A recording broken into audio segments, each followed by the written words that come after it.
Katakan jika kita berpuasa tapi kita tidak salat maka tidak diterima puasanya. Apakah ketika kewajiban dalam rukun Islam salah satu tidak dilakukan maka ibadah yang lain tidak diterima? Bagaimana status hadis di atas? Baik, itu jelas sekali. Jangankan salat kok. Jangankan salat, bukan satu salatnya, status puasanya. Jangankan masalah salat, masalah perilaku dinilai. Awas, hati-hati. Nabi pernah menyampaikan seperingatan keras, hati-hati. Hadisnya bahkan hadis yang sangat luar biasa, mendekati hadis tingkat tinggi derajatnya. Maka siapapun orang-orang yang puasa, yatruku ta'amahu wa syarabahu, meninggalkan makan minumnya, tapi dia mohon maaf tidak terputus dengan qaulaz zur, kata-kata yang kotor, yang jorok, perbuatan yang tercela, fala yahtaju lillahi ila siyamihi, maka Allah tidak butuh pada puasanya.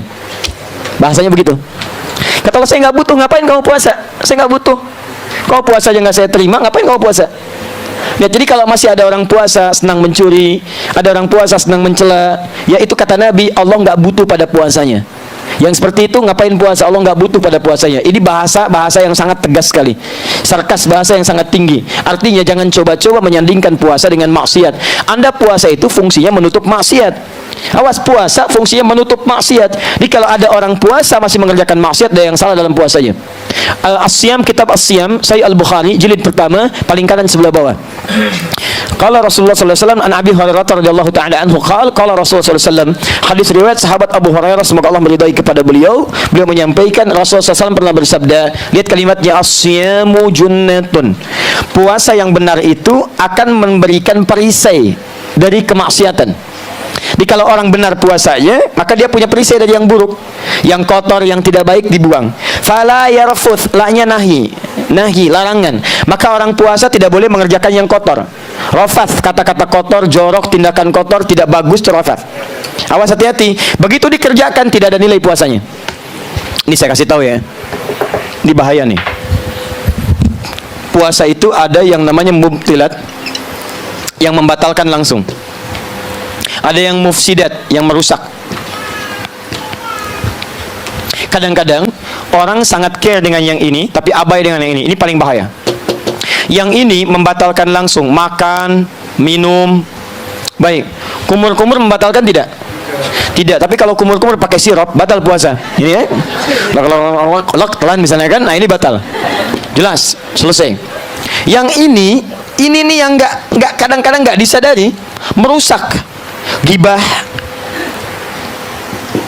mencela, ini merusak dan mengurangi peluang pahala puasa. Lihat, kalau ini 100%, Anda misalnya makan, ya, ini batal puasa, jelas hilang 100. Yang ini yang bahaya.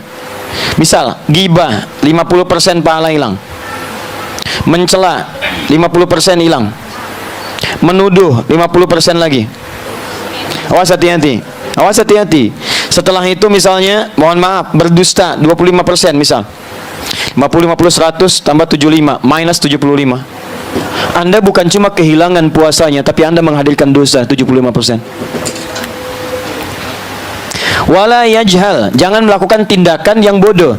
Yajhal itu bisa maksiat, ya, dari kata jahala, orang berbuat maksiat disebut jahala. Quran surah keempat An-Nisa ayat 17 sampai 18-nya.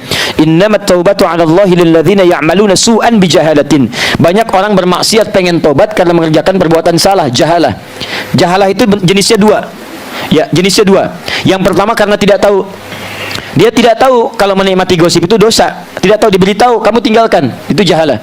Yang kedua, sudah tahu salah, dikerjakan. Ya, awas, hati-hati, es batu ditiupin. Ya, jadi sudah tahu salah, dikerjakan sama dia. Mohon maaf, itu gosip salah. Memang salah tahu, tapi dinikmati. Itu jahalah namanya. Yang kedua, jahalah itu artinya tidak terkait dengan maksiat yang tidak diketahui, tapi perbuatan dosa sih enggak. Cuman menurunkan kehormatan sehingga menyebabkan orang lain berdosa. Misal, Fikri berapa tahun kemarin usianya? 7 tahun, dia punya sepeda, misalnya sepeda Fikri, sepeda 7 tahun. Tiba-tiba bapaknya, Pak Teddy, pakai sepedanya Fikri, keliling hamba pakai sepeda Fikri, tik belakang. Orang dosa sih enggak, cuman orang heran, itu siapa? Gitu kan? Atau ada orang kakek usia 70 tahun misalnya, pakai sepeda cucunya yang 5 tahun, keliling komplek. Dosa sih enggak, cuman orang pada bergibah. Itu siapa? Iya ya, nggak ada kerjaan. Ya, atau memang kerjaannya itu, atau kurang sehat mungkin ya. Ini kalimat-kalimat tuh mengalir, akhirnya jadi tuduhan. Itu yang menyebabkan orang lain berdosa. Itu yang disebut dengan jahalah. Kata Nabi, fala yarfuth wala yajhal. Orang yang berbuat jahalah, berbuat rafath, maka maaf, Allah tidak butuh pada puasanya, apalagi meninggalkan sholat.